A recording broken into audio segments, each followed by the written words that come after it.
Welcome to the Metabolic MD. Health means everything. We all seek optimal health, but most of us do not know how to achieve it. Dr. Paul Kolodzik has spent a career in the emergency department. Now, he helps his patients avoid ever ending up there. During these podcasts, you'll learn how you can lose weight and prevent and reverse disease through new technology, a modified diet, and the use of some new recently approved FDA medications. This information is not meant to be medical advice. Please seek consultation from your own medical provider. Let's listen in.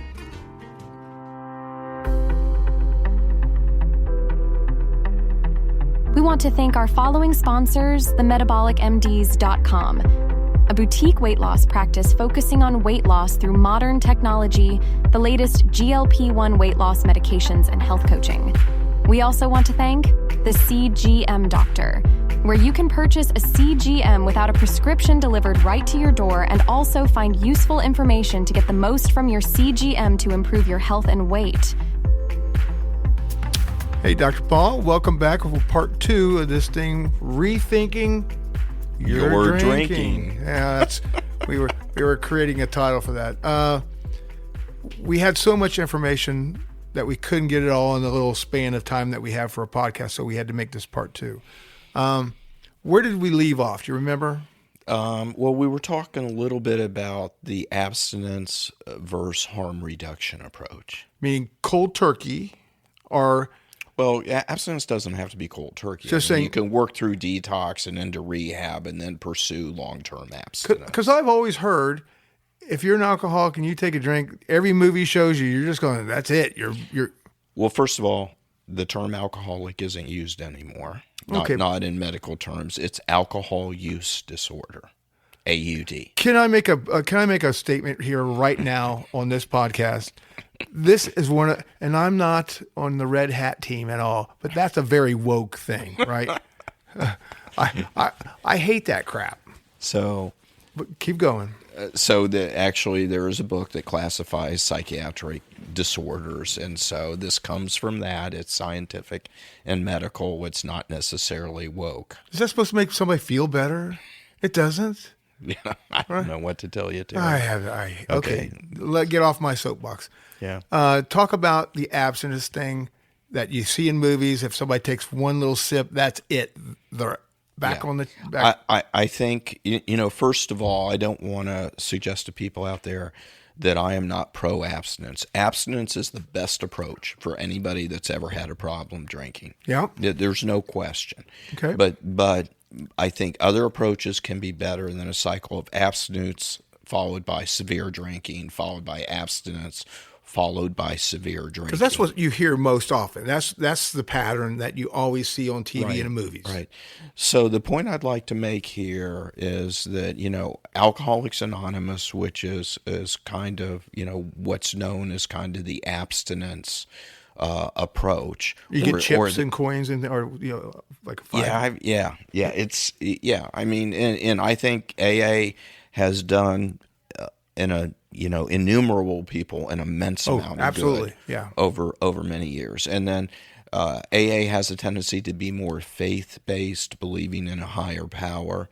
There are some people that are a little turned off like that. There's an alternative called smart recovery, which is a similar approach, but not necessarily as faith-based. And, there's all kinds of options for these abstinence approaches on the internet now. There's all kinds of, internet programs or groups that you can be involved in. So it's not necessarily that you have to go to a local meeting anymore, though I think that can be very good for people as well. Isn't one of the very first things you have to stand up and say, I'm Terry O'Brien and I'm an alcoholic or whatever? You have to admit your problem? Yeah. Is that do you guys do that in the hospital as well when somebody's admitted?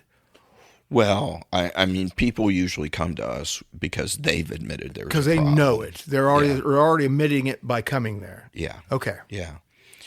So there is that abstinence approach, but I'm going to just throw out a thought for people to consider. So abstinence has been the approach for alcohol management since the 1930s. Yeah, right? I would agree with that.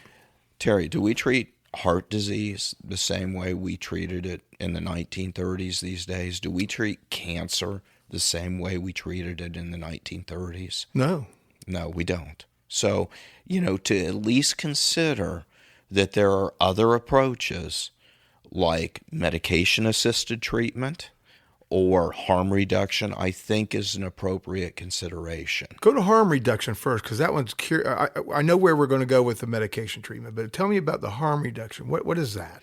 It's just gradually decreasing the amount of drinking you're doing so there is less risk to your health, and also, reduces risks associated with your relationships, with your work, with, driving a motor vehicle while under the influence of alcohol. So instead of necessarily becoming completely abstinent, you realize that you want to go from a higher level to a lower level and manage that. I mean, you could go from a high level of drinking to a harm reduced level of drinking. That is normal. Doesn't that take a lot of willpower? This is why I'm a big fan of medication-assisted treatment. Okay. Because the answer is yes, it takes some willpower, and we'll talk about some of the behavioral techniques that are important as part of that process. But medications can help, and in particular, I use a medication called naltrexone. There are now 3 FDA-approved medications for alcohol use. All right. Okay.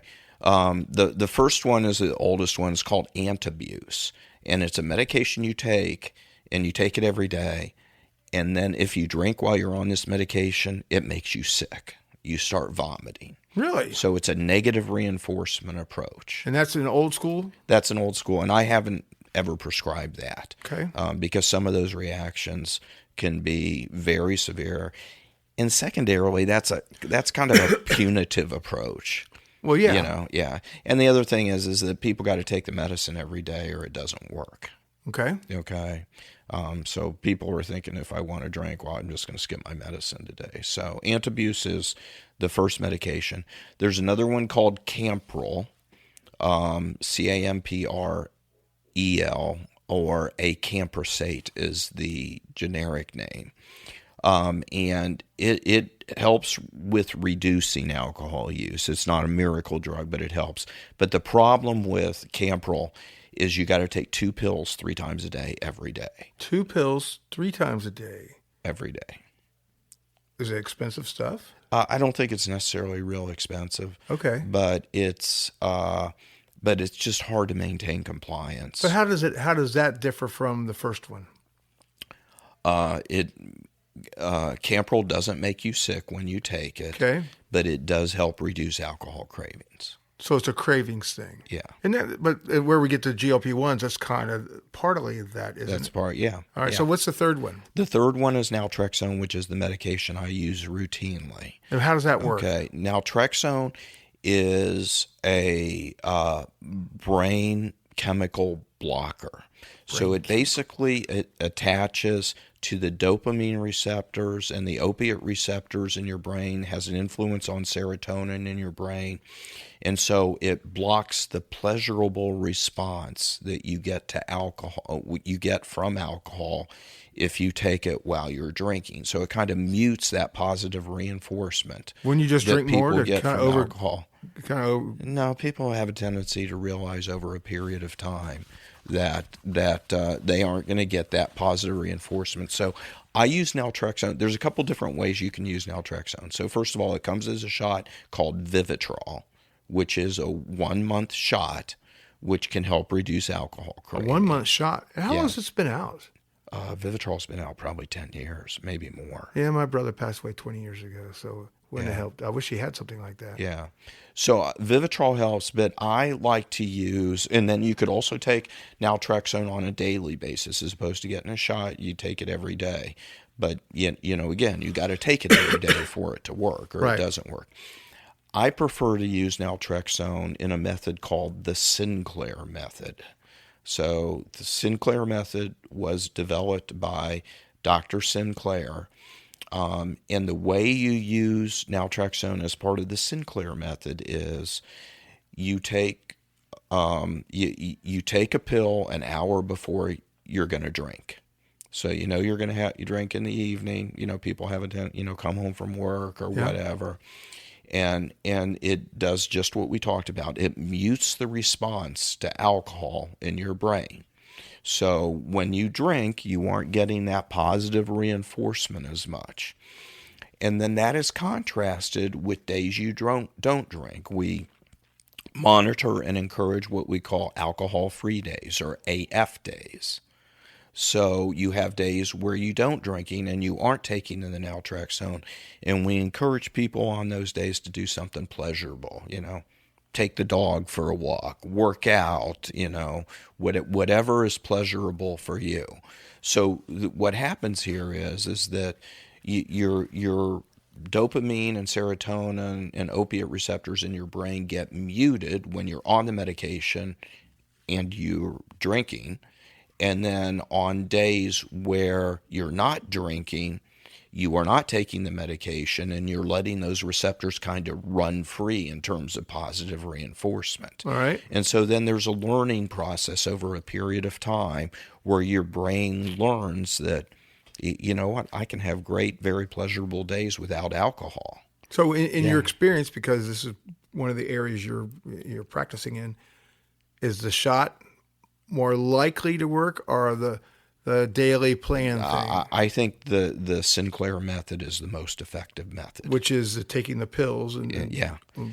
And then if you couple that with what I think is going to be the next approved medication for alcohol use, one of the GLP-1 medications, I think it's going to be the most effective combination, the most effective combination approach to help reducing alcohol use that really we've ever seen. Now, the semaglutide, the GLP-1s are not used commonly because they aren't approved for this reason yet. And tell me how they actually affect the people who are drinking. What's going on there? So I'm not, an expert in this area, but I do know from my work with patients that are overweight and obesity that semaglutide, GLP-1s have three primary effects. They help with weight loss because they lower blood sugar. Right. They also slow gastric emptying, which means your stomach stays fuller longer. Yeah. That could have some effect on the amount that you're drinking. But the big effect really is on the hypothalamus in the brain, the satiating center of the brain. And so I think that's probably where the GLP-1s have their biggest effect related to alcohol.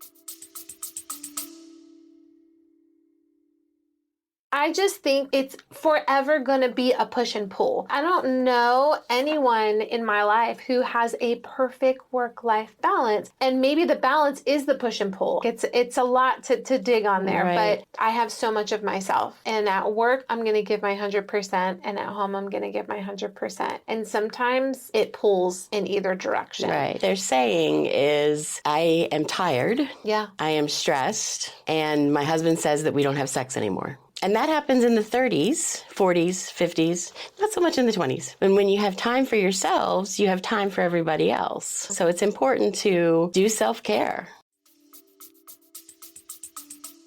Yes. So, I mean, as a diabetic, the worst thing you can do is send me to a birthday party, right? There's that cake.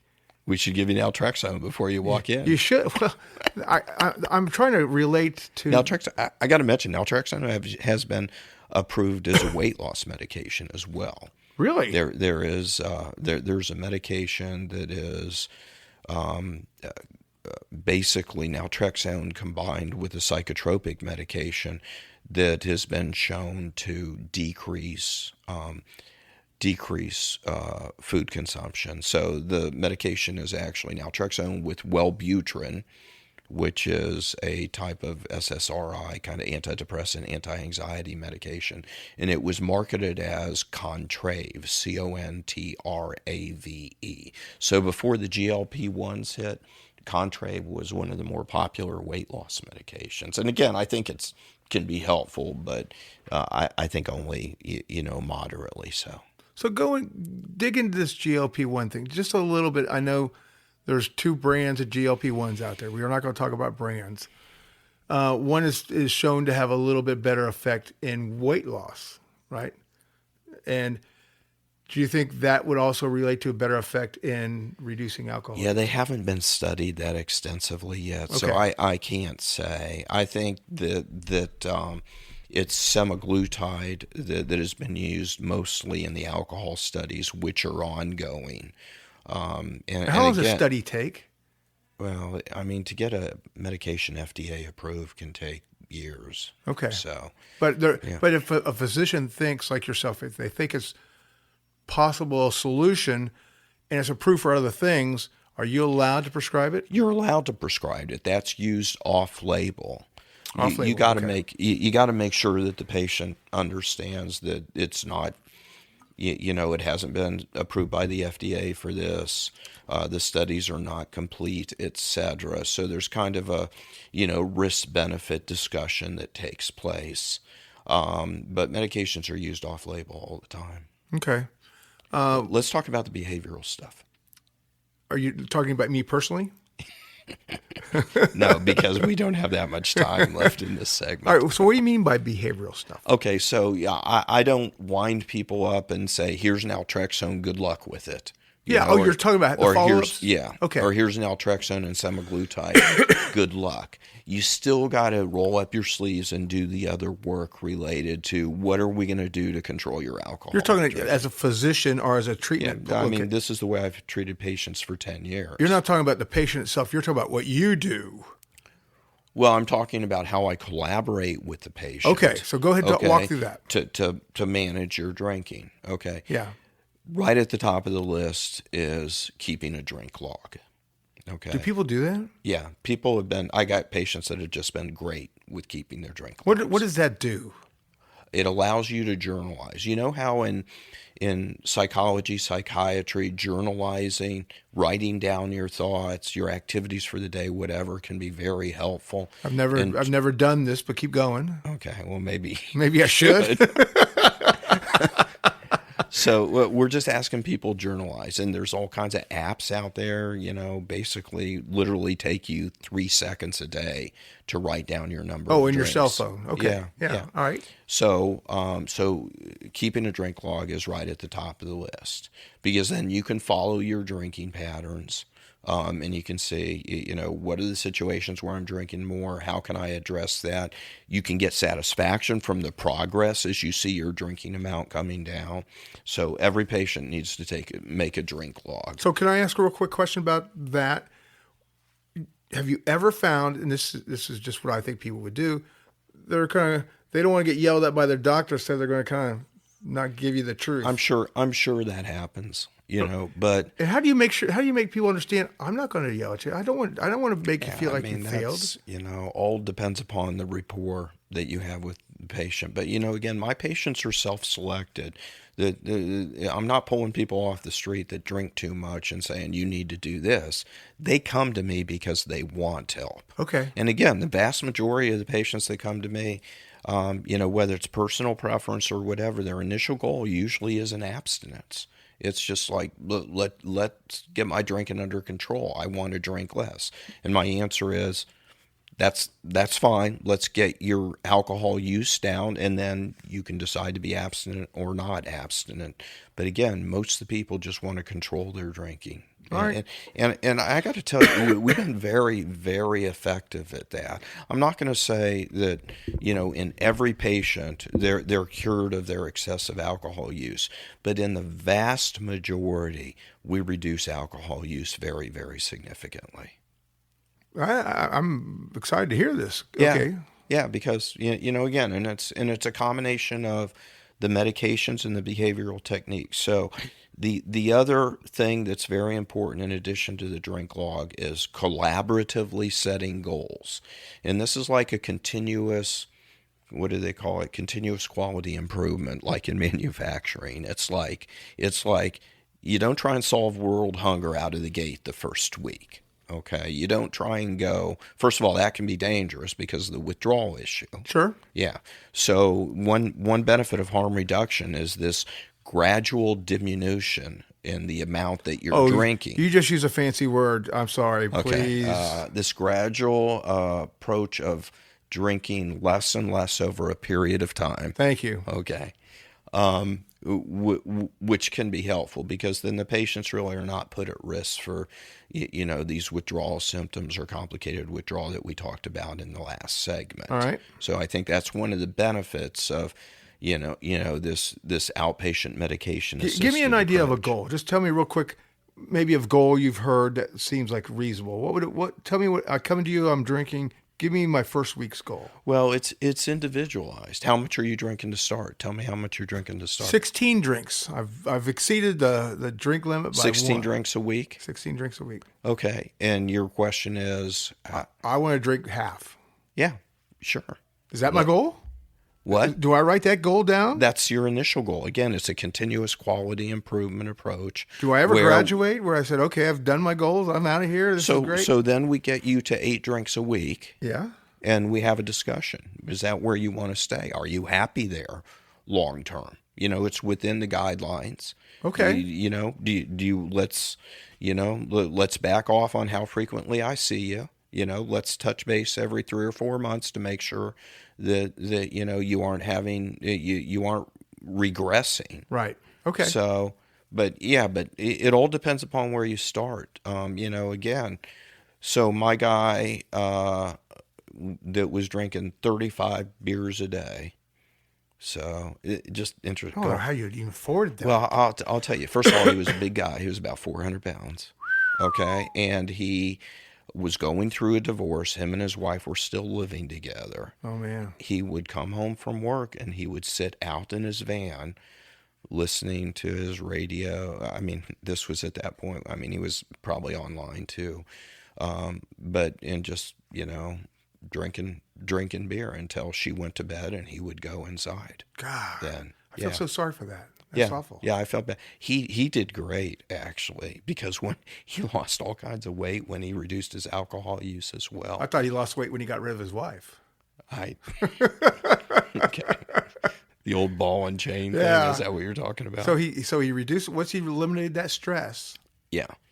So he initially got down to, so he went from 35 beers a day to about 3 or 4 beers a day. Really? And then we got him doing some alcohol-free days because it was safe at that point. So I think ultimately he ended up getting down to 15 to 20 beers a week or something like that. So because he was overweight, was he also semaglutide patient or did he? Yeah, he wasn't on semaglutide. This was before the weight loss drugs were out. Okay. Yeah.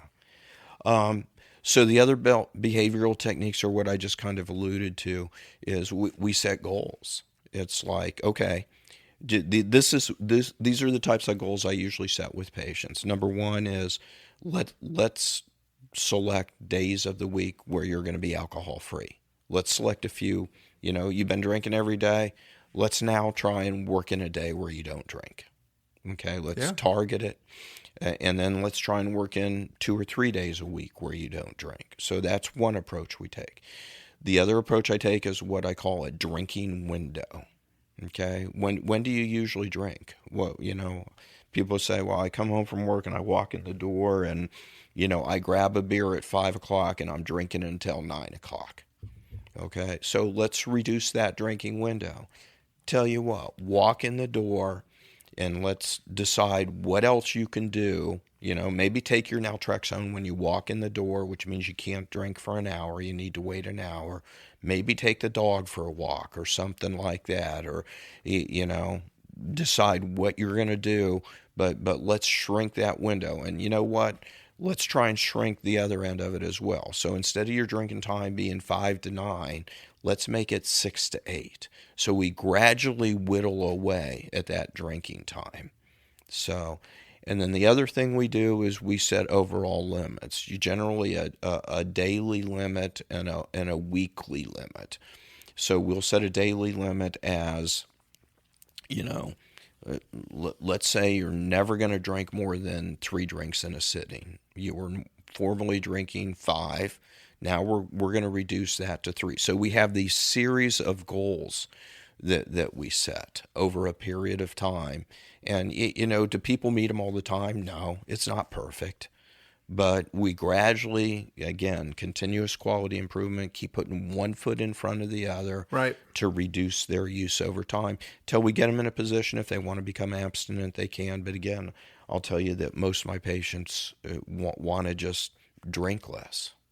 Well, so again, we're coming to the end of this podcast. We may need to come back at another date and keep going, because this is an area that's fascinating. I mean, it's just like, if you can improve somebody's life like that, why not? It's fun to see people that are doing very well, and it integrates into the whole metabolic health issue as well, because when people are drinking less, they're getting healthier. They're often losing weight, as we mentioned, the one gentleman, and they're getting healthy. They're avoiding the toxic effects of alcohol, which at excessive levels can be very significant, whether that's gastrointestinal or liver or, risk to the brain in terms of dementia. So it integrates into the metabolic health issue as well. So, I mean, part of overall metabolic health is making sure that your alcohol use is under control. All right. Well, we're going to land this one again. Dr. Paul, thank you for your time today. You want to plug anything before we go? Terry, you tell me, Terry, the book, the website, we're good.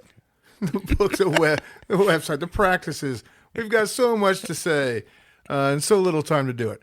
All right, folks. Thanks again for joining us here on the Metabolic MD with Dr. Paul Kolodzik. I'm Terry O'Brien, your producer, and we'll see you again on another podcast.